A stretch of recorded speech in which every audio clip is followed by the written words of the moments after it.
or if you're in France, bonjour à nouveau. Yeah. Now, I think I've got some French subscribers or viewers. Yeah. Well, what is it? What is in Norwegian? Hi again, or something like that. It's really weird. It actually sounds like hi again. So that must be where we've got hi from the Norwegians. Norwegians. The greeting hi, because it's, unless they adopted it from English slang, which I doubt it. Okie dokie, so I was supposed to have done this yesterday, but what happened was that the one day out of God knows how many that I don't check the shoot calendar, there was a kid's shoot on Thursday and Friday. Yesterday was Friday. I didn't check the calendar. The one, yeah. I'd learnt my lesson a few times regarding that, and I thought, yeah, screwed up there. So I had to go and get some reloading components anyway. And guess what? All of a sudden, there are large rifle primers at this, at one of the shops. The two main shops that I go to in Townsville, Halls, they had a big shipment in, and you know, I was going to buy 5,000, but yeah, it takes a lot of shooting. I bought 1,000, and I think that should last me a while. But because what I'm going to do, all my hunting ammo, any ammo for hunting, I'm going to use. I've got heaps of Magnum primers, large rifle Magnum primers. I'll just use that in the hunting loads. Nothing wrong with that at all. So anyway, the my lovely Hauer long action 3006 in the stockies carbon fibre stock. Now let's talk about the stock. So now that I've shot it, I thought that this butt pad is a limb saver, but I thought that it was a bit thin, a bit anorexic as a limb saver. But guess what? No, it does a good job. The only issue that I have is that the length of pull is way too short. I mean, the length of pull of, well, let's compare the length of pull of this compared to that.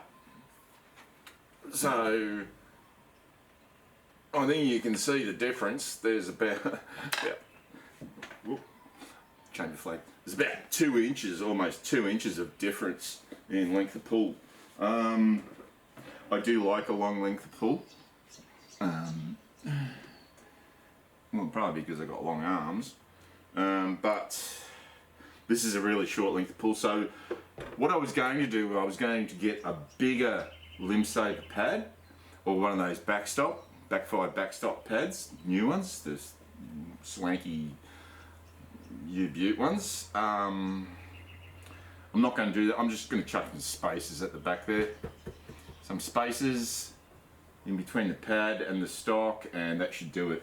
Now this stock, what I've noticed is it's not sort of like got a bevel. It's not perfect. There's got a little bit of a fault there. But so the butt stock is actually hollow, because I actually took the butt pad off yesterday or day before, whatever. So there's a block, foam block. That's well, I think actually the whole thing is filled up with foam, but you can only see like a rectangle inside. The top and bottom, it's closed off. Yeah. Now, so yeah, that recoil pad actually does a good job. I was surprised. I was really surprised. I thought it wasn't going to do anything because it's so thin and trim, but it worked well. So I'm just going to chuck spaces. Because I had a look at the backfire backstop recoil pad, and they've got all these brand rifles, but not for a stocky stock. Yeah. Anyway, So I took the Leopold off because it was sitting like really low, like really low. I have got higher. What brand are these things? I can't remember now. The mounts that were on it, or the rings that were on it, were a fair bit lower. These tallies are actually higher, so I'm going to put them on, see how that goes, and put the Leopold back on.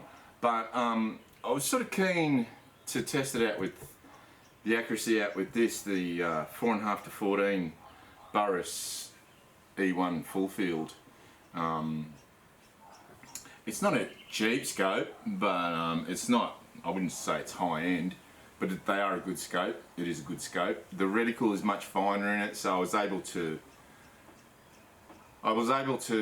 find it a little bit easier to shoot. There weren't any fantastic groups, I have to say. Well, actually there was a couple of decent ones, but I was just screwing around with this. I wasn't even interested in what the accuracy or anything or any of that. I just wanted to see how it was going to shoot, and it shoots really good. I really like this stock. I really do. I highly recommend it. One thing that I did have a problem with is where is it? Oh, here it is. So when I had this Timney in the Hower, what happens is that the safety lever,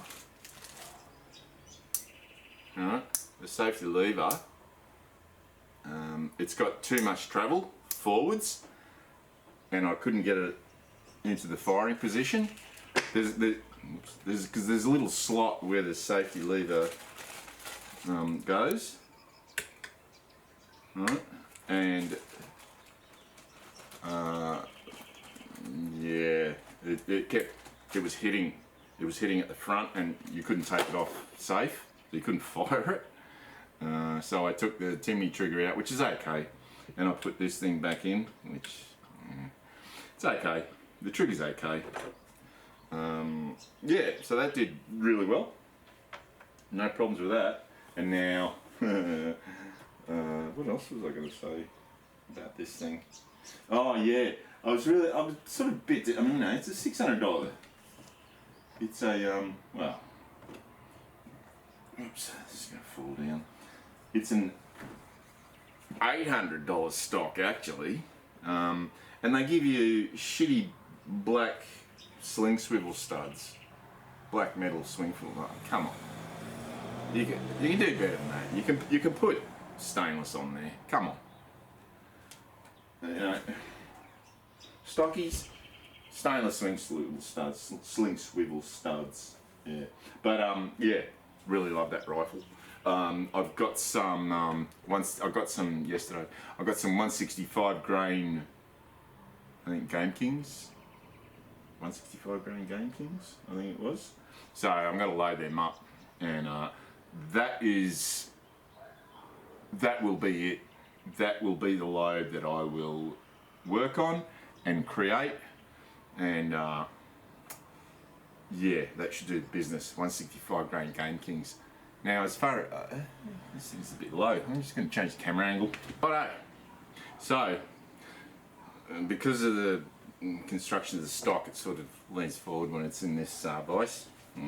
Is what it is. So this, wow, yeah, the Tika stainless varmint in 243. What do I have to report? I'll tell you what I have to report. So, you know, the Creedmoor crowd, you know, they're all about, you know, the old cartridges, like these Creedmoors, they're just something else, you know, blah, blah, blah, blah, blah. You know, I had a 6.5 Creedmoor. It was, pardon my French, it was nothing special. this idea that 6.5 Creedmoor has inherent accuracy, personally I think is a pile of shit. It is pure and unadulterated bullshit. Exactly. It's just bullshit. I don't think 6.5 Creedmoor has any inherent accuracy at all. It's just another calibre.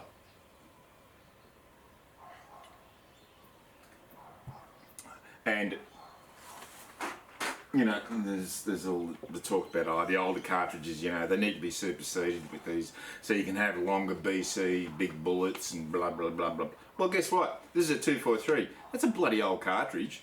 And guess what? I'm shooting 108 grain ELDMs out of this thing. And I've scored the 2 smallest groups I've ever shot in my life. Like, quite literally. No, I'm not bullshitting. I am not. I smell bullshit. No, it's the truth. Yeah. Yes. So, let's have a looky. So, I have got. This is the first rifle I shot during the day.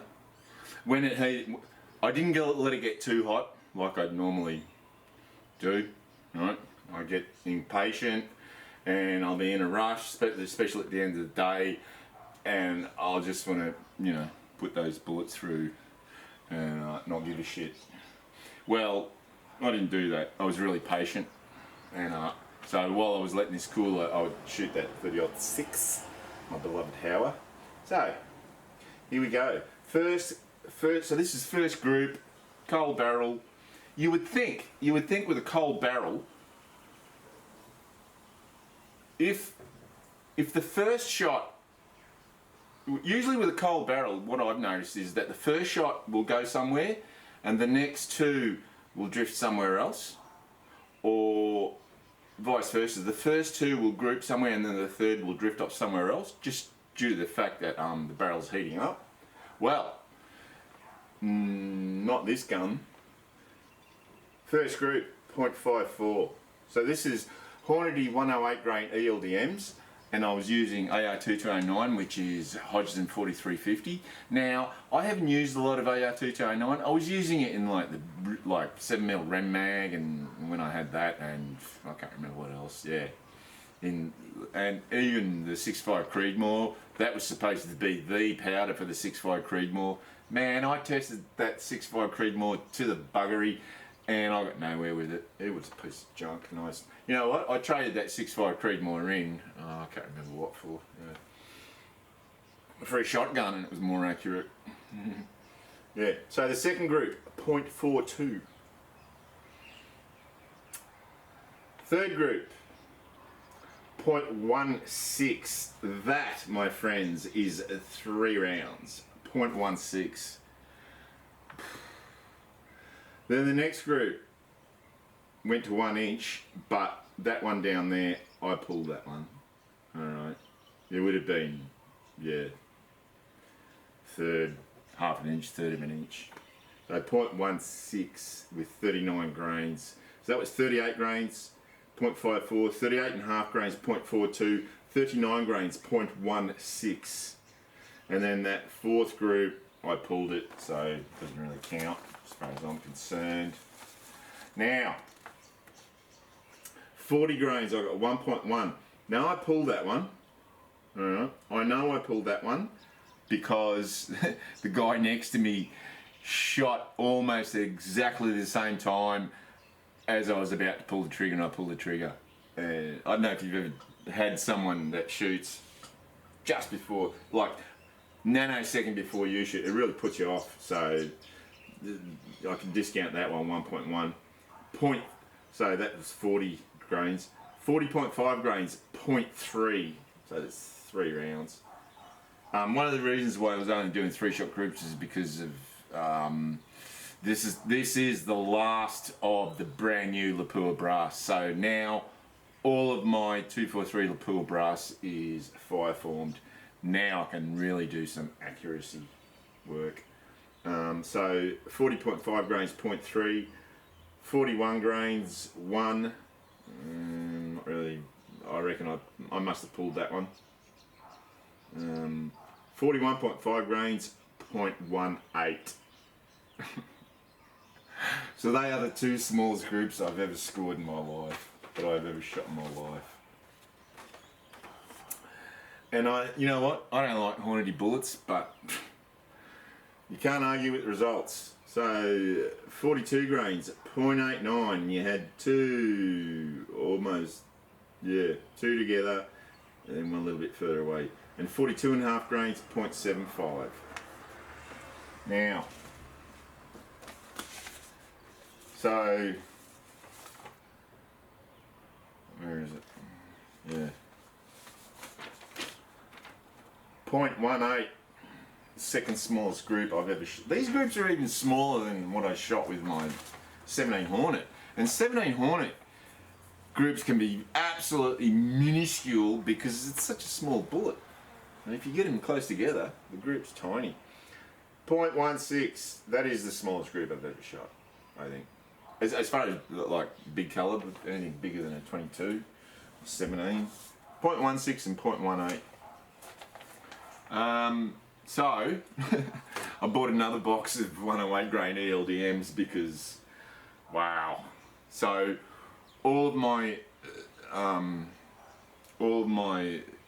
brass, 243 Lapua brass is 5-formed.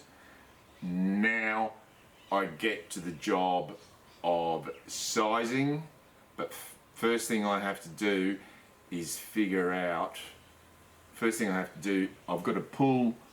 So I'm going to have to pull the what's it called,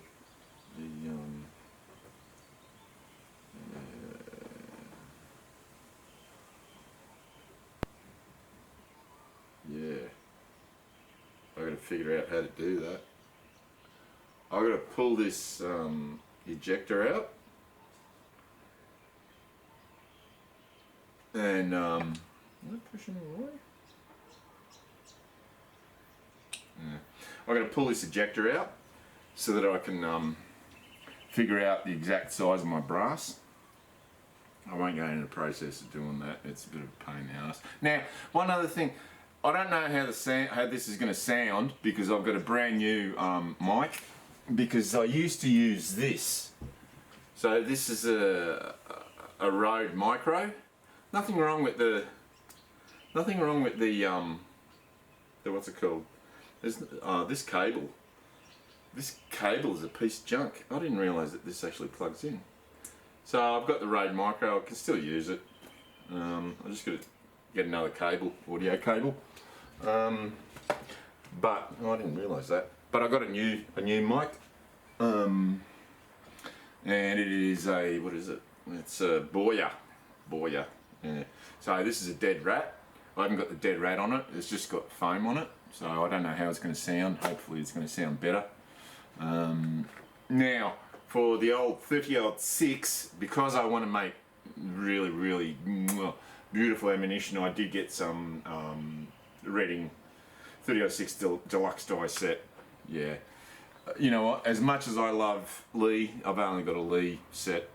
As much as I love Lee Precision, yeah. Reading, yeah. Pardon me, Reading, yeah. Excellent guys. Now, completely different subject. If you are a trade person, if you are a blue collar worker, if you like wearing a watch, if you're older, an OG like me, and you like wearing a watch, because young people don't seem to wear. The only reason they seem to wear watches is as a fashion statement, and fashionable, because it's fashionable. They don't actually wear watches and use them. I don't think they know how to actually. They can't even friggin' add. They can't even add 10 and 10 plus 20, you know. Like, and I'm not joking. I've experienced. I have met young people who were mathematically totally incompetent. They could not add for shit. Now, anyway, enough of that. Enough of hanging shit on young people. You know, enough people do that already. Although I don't mind doing it myself. So, if you are a person who has a menial job, has a blue collar job, if you're a tradesperson and you want a watch that is actually, it keeps time for one thing, and is tough, well, I'm going to sound like an advertisement for this company because I don't know who actually owns the company.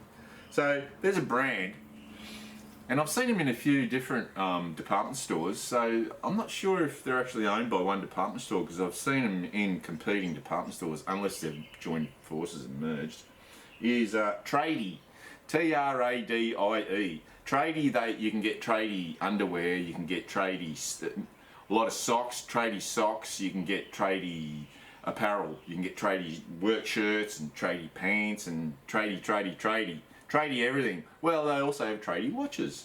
Guess what? A whole bunch of them. So these are new, actually new bands. There's nothing wrong with the old watch bands that were on these watches. But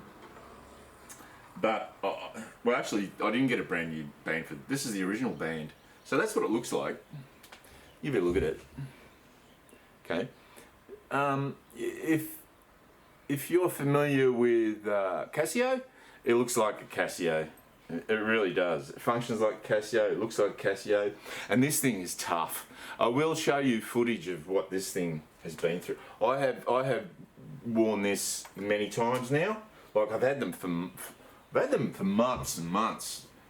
Probably, I don't know, quite a year or so. And this, you know, digital, yeah, that's one thing. But when you're talking about analog, mechanical analog, well, it's not. It's an electric analog. The battery operated analog. Usually these things don't last very long under rough conditions. By rough conditions, I mean this.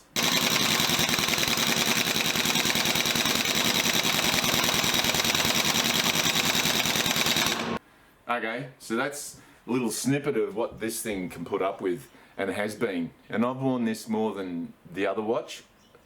Okay, a lot.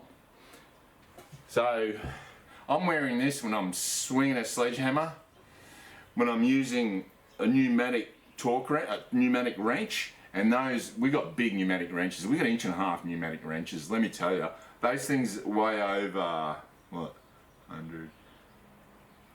So they weigh over 50. The actual wrench itself weighs 50 kilos, which is 127 pounds. The wrench weighs 127 pounds, and it's got, you know, that hammer in there is boom, boom, boom, boom, boom, boom, boom. That mechanism, and just beats the shit out of anything, out of your hands and out of anything that you're wearing on your hands. And this thing is unbelievable. It's truly, I can't believe how resilient and accurate this thing is. It doesn't lose time or gain time. It's really bizarre. I can't, $30 watches, these two watches cost $30 each. Let me tell you, this is what some of the best $30 I've spent. Serious. So I have changed the band. It had a leather band. Yeah. I just got this today, this band today. So this band,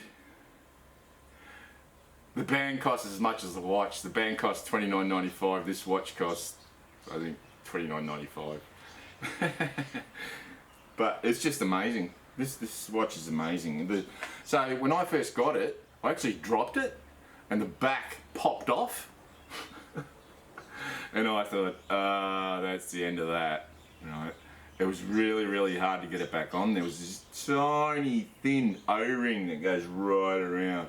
I managed to get all that back on, and I didn't think it was going to last very long. Guess what? This thing's still going. And I wear this in the shower.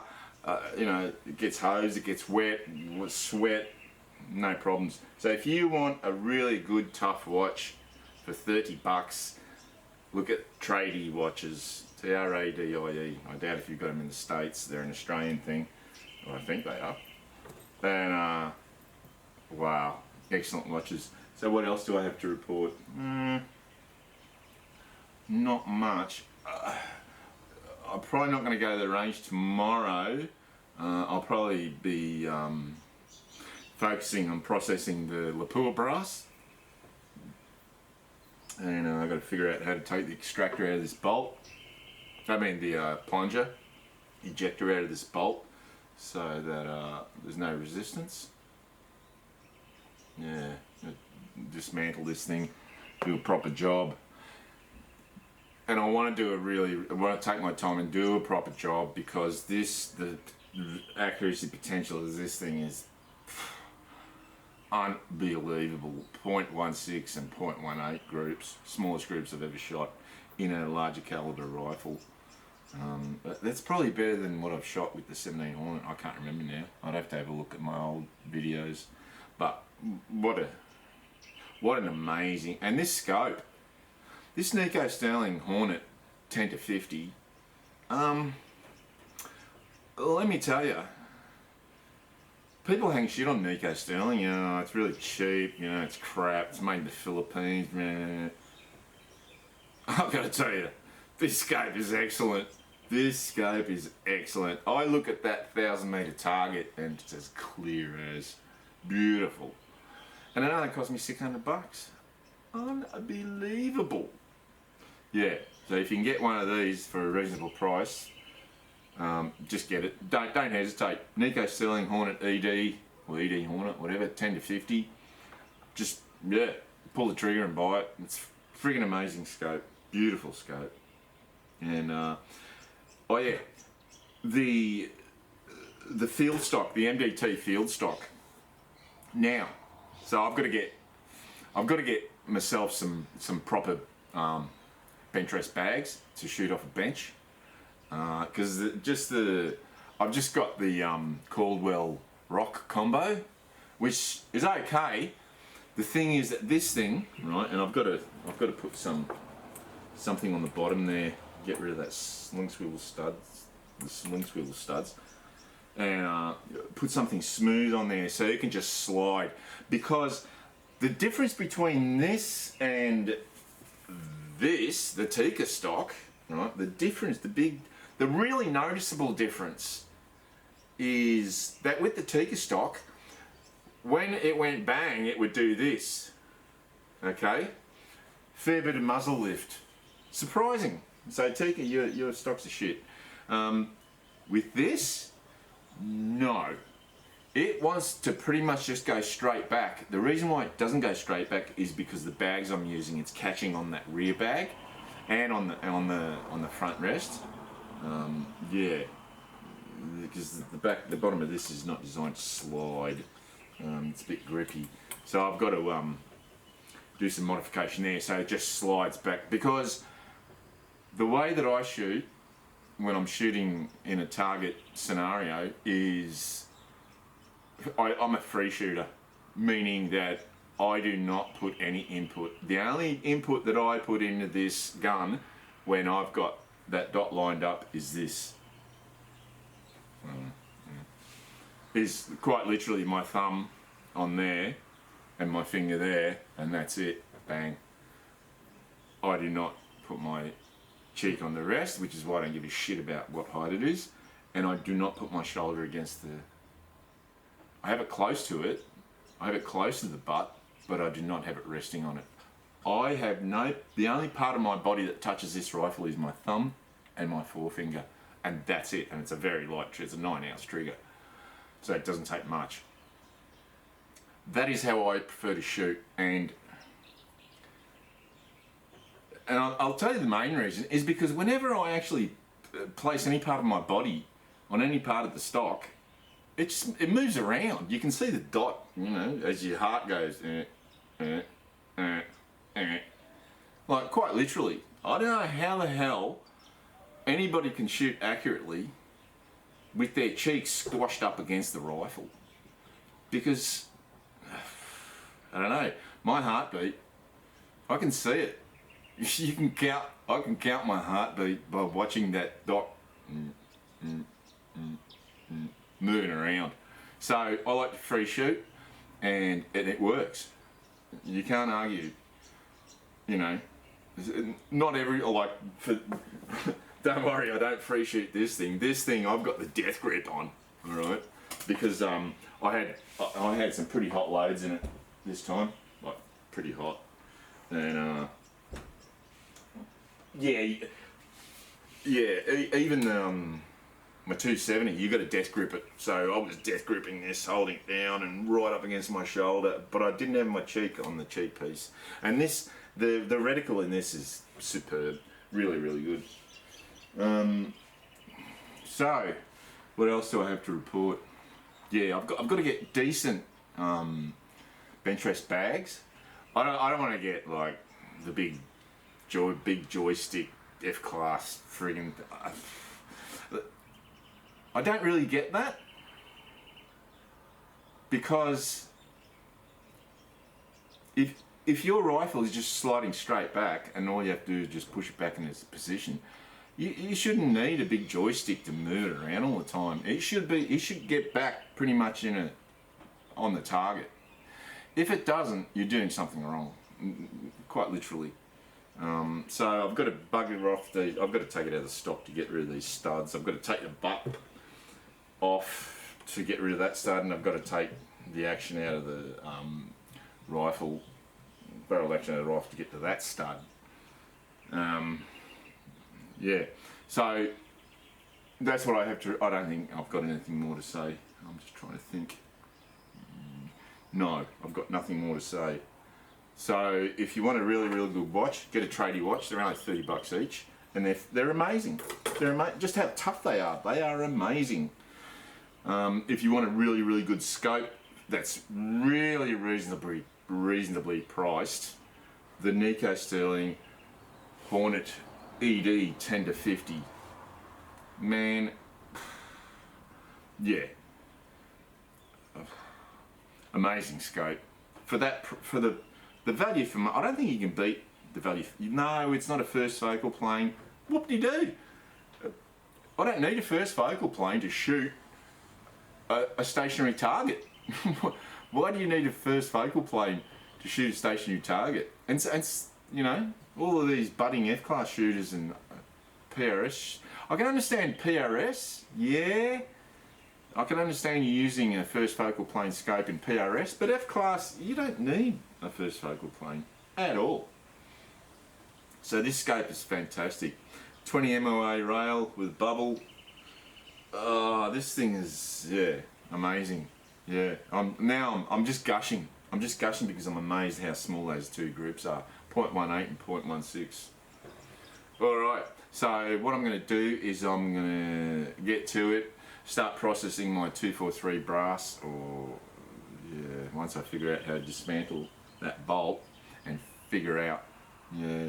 But I've got to clean the last of my brass, so I'll have all of the 243 brass clean, and then I'll go from there, and yet again I'll 0.16, 0.18, bloody hell. Yeah, it would have been interesting to see what kind of 5-shot groups that would achieve. Yeah, I reckon they still would have been pretty bloody small. So that's all I have to report. So once I've done all the brass, I hope the sound's good. Once I've processed all the brass, I'll start cooking up some really, really, really good loads for this thing, because now I know what it really likes. Heavy bullets, heavy, big BC bullets, just like the 6 Creedmoor does, but the 243 does it better because it goes faster. Faster is always not necessarily better, but yeah. So until then, see you later.